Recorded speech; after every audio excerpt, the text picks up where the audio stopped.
Therefore, brothers, since through the blood of Jesus we have confidence of entrance into the sanctuary by the new and living way he opened for us through the veil that is his flesh, and since we have a great priest over the house of God, let us approach with a sincere heart and in absolute trust, with our hearts sprinkled clean from an evil conscience and our bodies washed in pure water.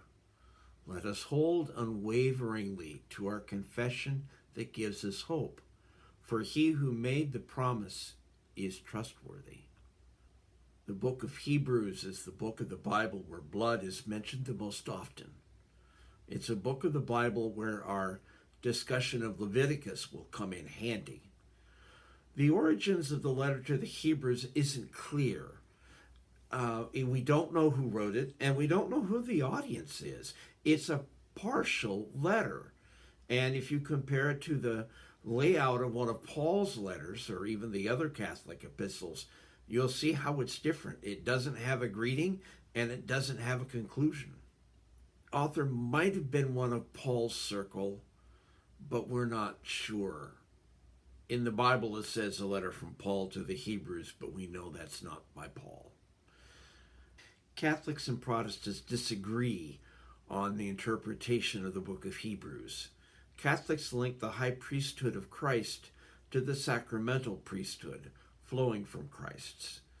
Protestants say there is no need for a priesthood because Christ is the sole high priest alone. Father Schreiter gives a secondary title to chapter 11 in Water and in Blood. The chapter title is Hope in Hopeless Situations. And he feels Hebrews was written to a community facing a situation of persecution, perhaps, at least a community that seemed to be feeling some pressure, perhaps feeling itself in a hopeless situation. As he put it, the world in the ancient times was perceived as being surrounded by spiritual powers that stood between us and God. Various eons that had to be pacified, and angels, both good and evil, who could help or mislead.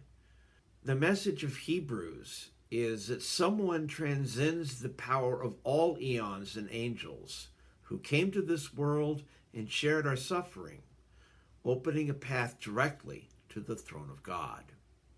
Jesus sees this as a pilgrimage, and Jesus is in solidarity with this pilgrimage. Hebrews 13, verse 14 says, "For here we have no lasting city. We are looking for one which is to come." Pilgrimage nature runs throughout the letter. Early Christianity was known as the Way. The document known as Didache in chapter 1, verse 1 calls following Jesus the way of life as opposed to the way of death. It's a movement from the world of sin to the reign of God. And it's comparable to the Jewish Exodus. The current situation is to be left behind. It implies a need for change. Hebrews also calls its readers to leave behind placation of spirits and worship of eons, since it won't bring promised salvation. We're called not to accept current situations placidly. In Hebrews chapter 2, verses 16 to 18, we find this: "Surely he did not come to help angels, but rather the children of Abraham. Therefore, he had to become like his brothers in every way, that he might be a merciful and faithful high priest on their behalf, to expiate the sins of the people.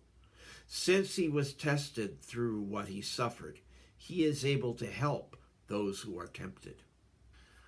Later on, the book of Hebrews has to say in chapter 4, verse 14, "For we do not have a high priest who is unable to sympathize with our weakness, but one who was tempted in every way we are, yet never sinned." Father Schreiter says, pilgrimage is a response to the seemingly impossible situation created when we are not subjects of our own history. When the eons, rather than inner freedom, define who we are, we need a powerful one to come to our aid and lead us out of our bondage, leaving behind our current situation. It may not entail physically leaving our current place. Indeed, more often than not, such departure is not even possible. But spiritually we do leave. We do declare that those constricting powers no longer exercise their dominion over us. And this pilgrimage is no aimless wandering, but a pilgrimage led by God. Hebrews implies that it's not just Jesus' death and entering the heavenly sanctuary that saves us. His solidarity in suffering is also part of salvation. His suffering is what connects him to us, so he could connect us to God. Suffering bonds us with Christ and each other. We aren't passive agents in God's redeeming process. Our active faith opens us to God's saving power.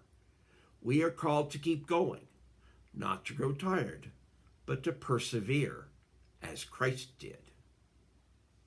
For the author of the book of Hebrews, Christ is the great high priest, and his sacrifice with his own blood in the heavenly sanctuary is the ultimate day of atonement. His solidarity with us validates his ministry. Now, when the book of Hebrews talks about the order of Melchizedek, it's not talking about the standard line of priests, not the Levites. The Levites were a hereditary priesthood descended from Aaron. It's a sign that something new is happening, forcing a reconception of things. Jesus' authority doesn't come from newness, but direct designation by God. We live in a new reality, worthy of our trust and hope, liberating us from slavery to lesser powers. And once again, no earthly authority gives Christ's death its saving power. God makes the cross the new Holy of Holies. Father Schreiter says, bloodshed and human societal violence becomes the saving blood that brings together heaven and earth, cleanses sin, and establishes a new and everlasting covenant. It will redraw the map of where dwells the sacred in our world, for God has taken up dwelling among the poor, the rejected, the broken. We should seek out solidarity with those who suffer. The book of Hebrews says in chapter 13, verses 11 and to 13, the bodies of the animals whose blood is brought into the sanctuary by the high priest as a sin offering are burned outside the camp. Therefore, Jesus died outside the gate to sanctify the people by his own blood. Let us go to him outside the camp, bearing the insult which he bore. Now, as a little parenthesis here, the traditional places where Jesus was crucified was outside the city of Jerusalem, even the Church of the Holy Sepulchre. It's inside the walls of Jerusalem now, but back in the time of Jesus, it wasn't. Going back to our topic, being put outside the gates wasn't just shunning. It was a denial of existence. Accepting the degradation achieved fullness of redemption. The cross is the new dwelling place of God, replacing the Holy of Holies. Hope isn't within our own resources, calls for a pilgrimage, changing the frame of the current situation, going out of the city. The vision of the heavenly city isn't a culmination of current history, but a critique of societal sin present today, injustice left unrighted. As Father Schreiter says, that heavenly liturgy cannot be understood from the sanctuaries of our temples, but only from the perspective of being outside the gate, standing at the foot of Jesus' cross. It is only from that vantage point that we can come to understand what that heavenly liturgy is trying to say. Solidarity and hope is what this series has been about. Father Schreiter says that Hebrews is about the struggle of a beleaguered people threatened with loss of confidence in the promise it had been given. As we go through our pilgrimage of life, the blood of Christ assures us of entry into the heavenly sanctuary. Our destination is known. Hebrews gives us a reminder of what was and challenges us not to be overcome by current temptations and obstacles. It gives us encouragement to stay on the journey. The future is guaranteed by Christ's blood. We aren't on an aimless pilgrimage. The end is assured.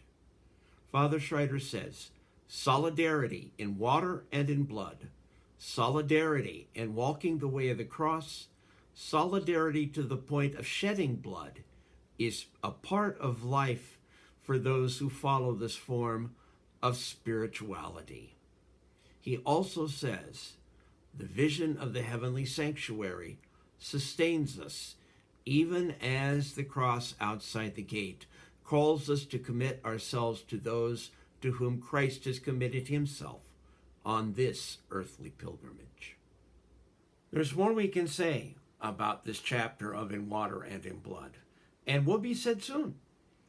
Next Tuesday, we're going to release a video here at this very same place where we're going to expand on some of the things I talked about here.